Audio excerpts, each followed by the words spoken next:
All right, welcome, everyone. Welcome back to the Breakthrough Blueprint. Today, I have my amazing friend, Nate Ginsburg, and I will hand it over to him to introduce himself. Nate Ginsburg. How much of an introduction are we doing here? Whatever you want to share. I own a portfolio of online service-based businesses, and I host events and community here in Austin. Amazing. So, how did you get started in your entrepreneurial journey? Well, at the end of 2011, I was backpacking through Southeast Asia.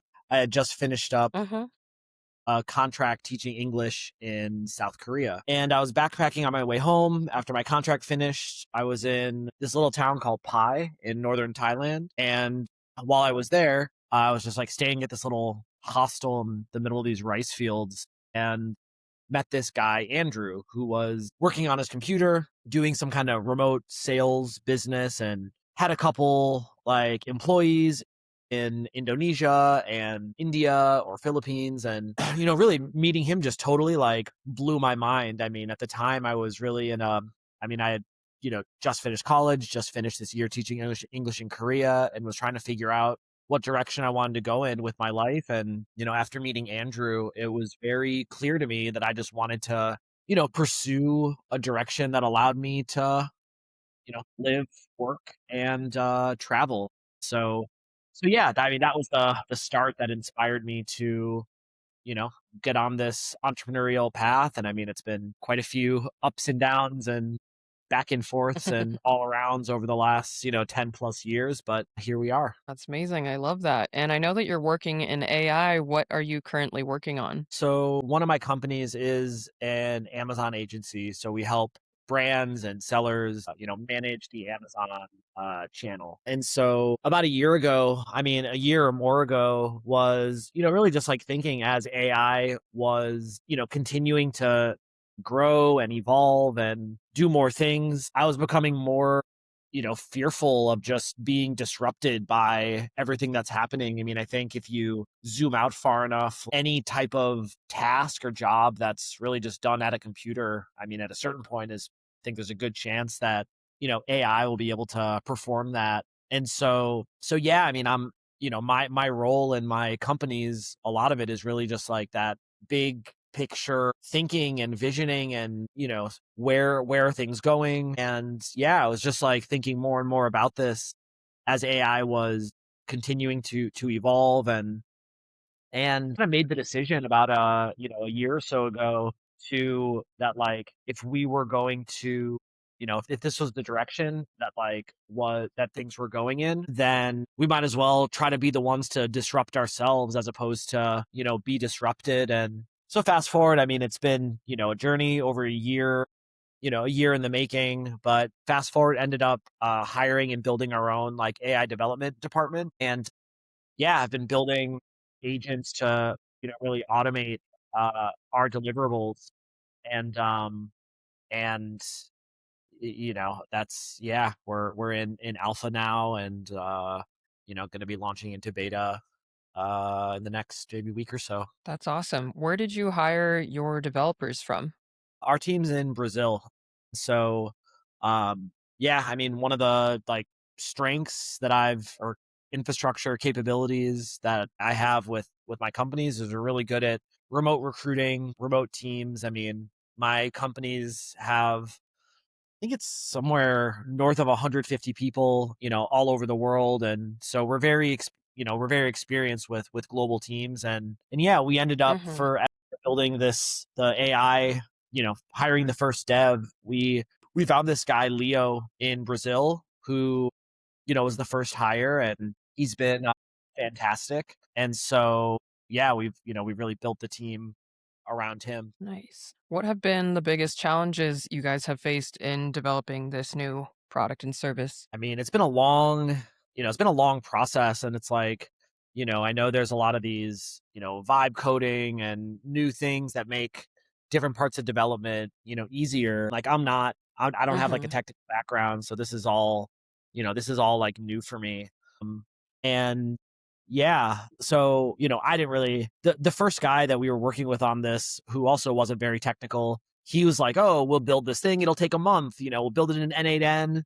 So like what I thought it would take. And then we hired this actual developer who, like, I mean, he's, yeah, been totally amazing. And, it turned into a much longer project. And, the building the database is a whole thing. And that, we have 3 or 4 full-time devs now. And, it's just, Mhm. yeah, it's like, it's a pretty technically, like, heavy project that we've, been doing. Mhm. And really the architecture is like a database backend with a bunch of APIs that we're feeding into it around, advertising and listings and all kinds of stuff. And then having an LLM that's programmed to, talk to it, from the front end.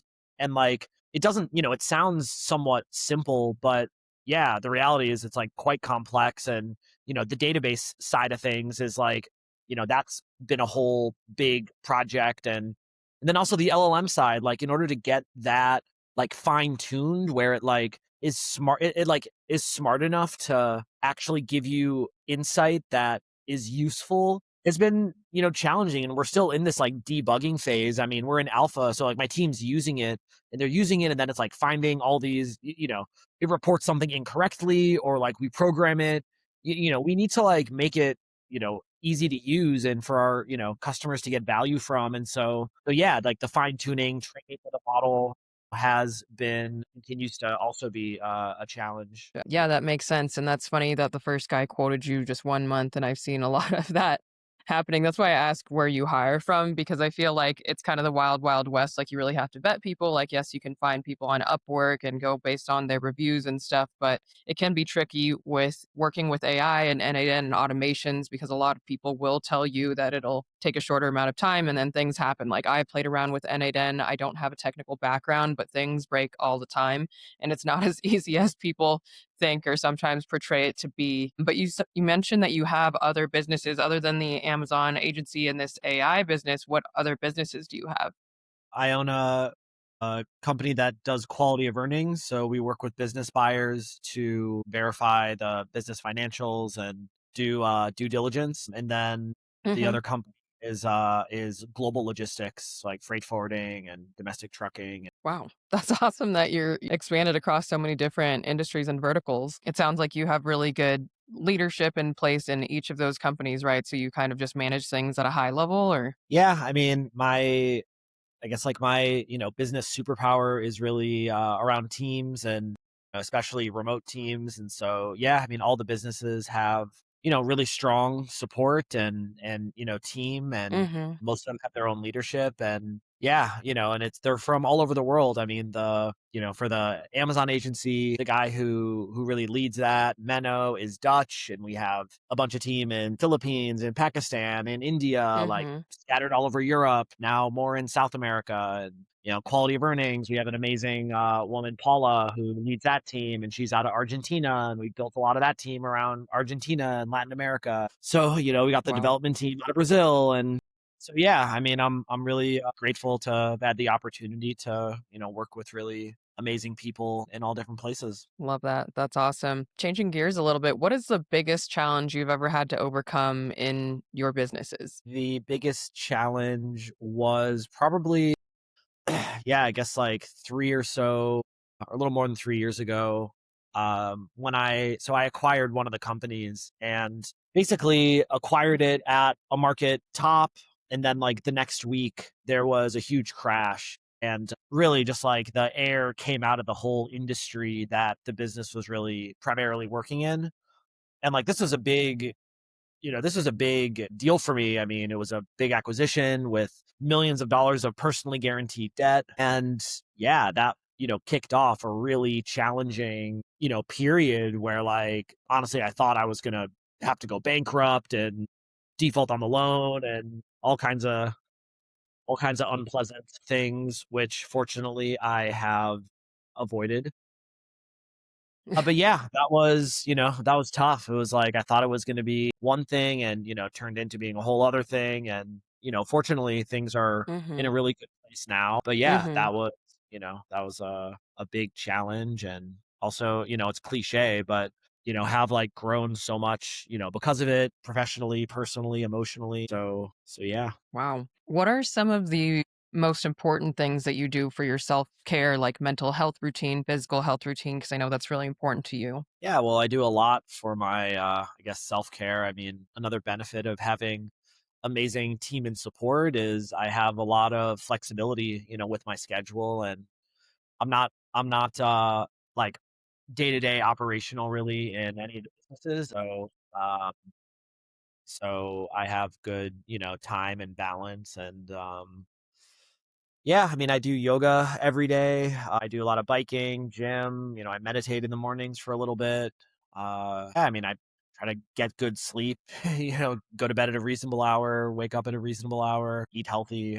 Just like, yeah, try to take care of myself. Love that. Austin is such a good place for that. And I know that you also are very involved in the community there. You've been there for a little while now. Can you talk about the events that you host in Austin? Sure.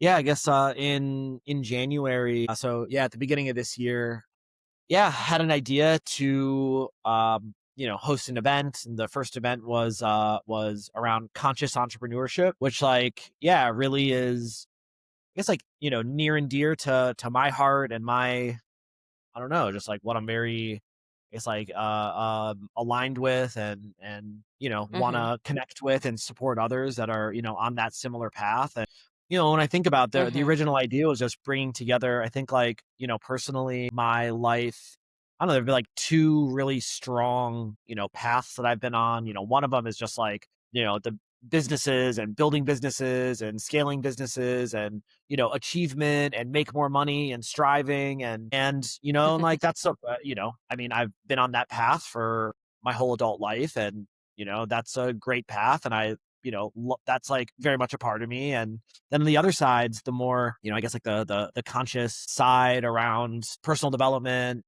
emotional growth, EQ, communication, alignment, fulfillment, service. And that's also a track that I've been deeply on, and really identify with like a lot of that community as well. And yeah, from like the business world or the more kind of conscious spiritual world, like been to a ton of events and am a part of different communities. And yeah, I kind of find that sometimes like each one of those they'll kind of like skew a little bit kind of like far, like, oh, the business one is just like all business and all this and like that sometimes. And sometimes the spiritual stuff gets a little bit much. And so the idea was, bringing people that really like value both, value like, look, let's like do real things in the Mhm. world and build real things and build businesses and make money and like achieve. And that's great. Like, and let's also, value the alignment and service and impact and personal growth. And so, yeah, that was the idea for the events.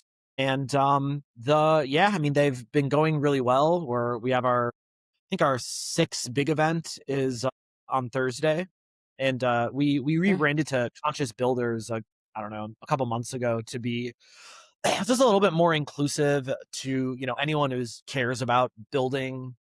Building something, building Mhm. their life, building their career, building their family, building a business. Mhm.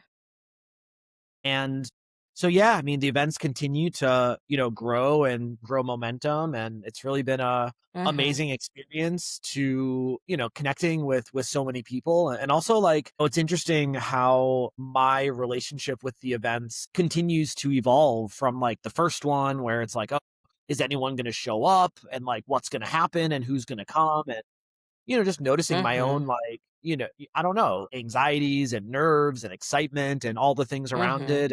And then, now fast forward, it's like, yeah, this one especially, I mean, it's coming together really well. Where, there's definitely the most like momentum and interest and energy around, this one. Each one's like grown and this one Mhm. continues to. Yeah, and it's different. Like it's a lot more like validated. Like people like the event experience, Mhm. and we've continued to Yeah. like hone it and refine it. But it's like, yeah, I mean, people seem to like the structure of what we do and the people that it attracts. And so, Mhm. one thing it's like shifted, and like, look, it's still, I mean, I still enjoy it and I still meet a ton of people and it's fun to like bring these people Mhm. together. I enjoy hosting. And so, yeah, like I mean, I definitely enjoy it, and also think about, sort of shifting the dynamic where it's almost like, doing it really as like, like out of service, to the community. And Mm. the more I do it, people come up to me and they're like, like, I loved your event. Like, I met amazing people. Thank you for doing this. And it's like, yeah, I mean, that's very motivating for me. I mean, it's like nice, things Yeah. to receive. And also it's like, thinking about doing it really as it's like the community, it's something that the community seems to, want. And I think connection now is as important or more important than ever. So Yeah. yeah, just try to support people, in that. That's amazing. Yeah, and I need to attend one of these events whenever I get back to Austin. Hopefully in December it'll work out. That's amazing. So December. so for your events, what December 18th? Okay, I'll definitely be in Austin December 18th. So I will definitely go to the event then. I know we've tried twice now. That's awesome. So what is the format of the event? Yeah, so, it's evolved a little bit. And so now where it's at and kind of, yeah, zooming out, what people really, I think, like, they enjoy about the events and really like my like intentionally how I want to design the experience is really to make it like easily to connect with people like genuinely, deeply. And yeah, like just to, and like in flow. And so, the experience that the kind of like anti experience that I, think about, it's like, you go to an event, you don't know anyone, you show up there, you check in, you look around and you're just like, I don't fucking know anyone. And like, I don't know what I'm doing here. So we do some things, really aimed at, so it's like you could show up, you could know no one, you could be by yourself and like, very easily like engage with the space and meet people. And so yeah, we do a Mhm. couple of things to support that. One thing that we do that people like is on our name tags, you write your name and three current obsessions. And so that's just like a nice little easy thing where you're standing next to someone and then you're like, oh, you love Southeast Asia travel too, or building AI this, or, whatever. And so it's just Mhm. like, makes it easier to start conversations when you kind of see things that people enjoy talking about. We give Yeah. people, there's a little like welcome card that has some, kind of instructions of how to, utilize the space and the experience. And so we've got like one of the rooms has a bunch of different like vendor activations that are mostly like interactive. And so we've got like someone who does mini facials and little chair massage and a vibe bed massage and B12 shots and and more and a lot of like it's cool to, I don't know, like I like getting free stuff or little samples. And so I think people enjoy that, but but also it's like surface area to meet people. So it's like, let's say you show up and you're like, oh, what am I doing? Oh, you just kind of walk around, explore the vendors, and while you're there, you're in line getting a B12 shot, and then you talk to someone in line next to you, and it's just like tries to make it easy to just engage with people and like there's just more surface area. So we have like a featured artist who has art displayed around. We have someone who's Mhm. been reading tarot the last few times that people really enjoy. And yeah, so anyway, so that's kind of like the first part of the experience. And then a couple hours in, I mean, it's on a Thursday night, so it doesn't go like super late, but around like 8:39, the venue that we've been hosting them at, we go to the rooftop, and then I've been bringing in a couple DJs, so it turns into a little bit of a dance party. If you want to just like dance and vibe, you can. There's also still like a bunch of cabanas to keep chatting and connecting and kind of choose your own Mhm. adventure. But yeah, people really seem to enjoy it, and like feedback that I get is that yeah, they meet really like good people, and it's like want to connect Yeah. as people. It's not like a like, what do you do, like what can you do for me, try to encourage the values of like curiosity, generosity, like add value first. Don't be a taker. Mm. Don't like people as like, oh, like, can I sell them my thing? It's like, oh, like, let's, connect. We both love, Colombia or Thai food or whatever. And then it's like, oh, okay, like, let's connect as people first. And then, yeah, if you want to, Mhm. if there's a and you want to do business together, great. But it's like, I love that. That's great. Makes me super excited about going. I'm sure people who watch this will want to go. So yeah, the next one is this Thursday and then December 18th. yep, that's actually just spoke to the venue earlier today. So yeah, got December 18th on the Cal. Amazing. And so do you also have, you said you have like sort of vendors doing free things. Do you have like sponsors for the event? I mean, we have like a bunch of brands that we also, I mean, they Mhm. sponsor, but it's just like by providing product samples. So like, I mean, in Mhm. my in my other bedroom, I've got like, yeah, there's like a bunch of, hydration powder and, these something something prebiotic protein bars and green juice and, Mhm. THC gummies and other Mhm. stuff. But it's one thing that's also kind of fun. It's like I'm learning that a lot of brands are happy to like provide product samples to events to get Mhm. in front of audiences and so it's kind of fun Yeah. to be like, as the organizer, go out and collab with brands and just like, give people like it adds value to the events. People like getting free stuff. And there's like a lot of, there's like a lot of, sample stuff that we have out. And it's like, it's cool stuff. Like I am intentional about what brands and products they are. They're not just like, things that I Mhm. don't like or, aren't aligned with. But it's cool. So, we have brand sponsors, but, they sponsor by providing product and the other ones too, the other vendors or whatever. It's like their sponsorship is giving, free mini experiences or whatnot. And yeah, working on, I don't know, it'd be great to get some like bigger paid sponsors, but yeah, maybe that'll be a thing for next year. Yeah, definitely. I just thought of a brand that I can connect you with after this. Switching gears a little bit, I know that you're a big reader and audiobooks and all of that. What are you currently reading or something that you read recently that you really liked? Recently that I really liked. Let's see. Um I've been reading these like NLP books recently. Mhm. Mhm. I don't know. Do you know about NLP? Mhm. Yeah, just like psychology stuff. Oh, I just finished The Art of Spending Money, the new Morgan Housel book. That was really good. Oh, nice. Yeah, I love his books. Yeah, I listened to the Trevor Noah book recently that I really enjoyed. Mhm. Born to Run. Mhm. Yeah, The Power of Intention by Wayne Dyer. That's a good one. Yeah, I guess those are some recent ones. Love that. That's great. And just to wrap it up here, are there any other businesses that you're planning to either start or buy in the coming years? We have a lot like invested in this, in the AI tech that we're building. And, if it comes together in the way that it is really built to and is able to have the impact Mhm. that I think it can, that could open up some cool like M&A opportunities where we can, acquire other agencies and then, plug in our technology to improve output, improve efficiency. That could be like a lever for us to go out and acquire other agencies or brands. Mhm.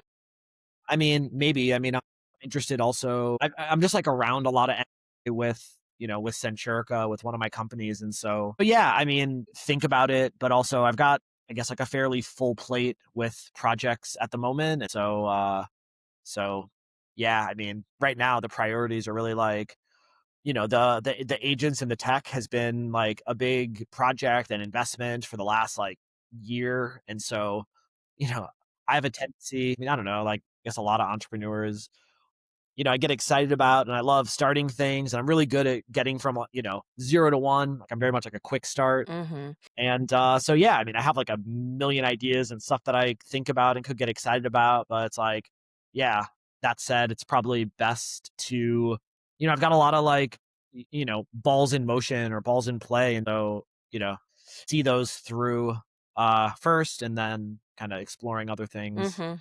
after that's all yeah, mm, you know, gets all the Awesome. attention it Love needs. that. Amazing. Well, thank you so much for joining me today on my podcast. And for everyone else, thank you for watching the Breakthrough Blueprint and tune in for our next episode.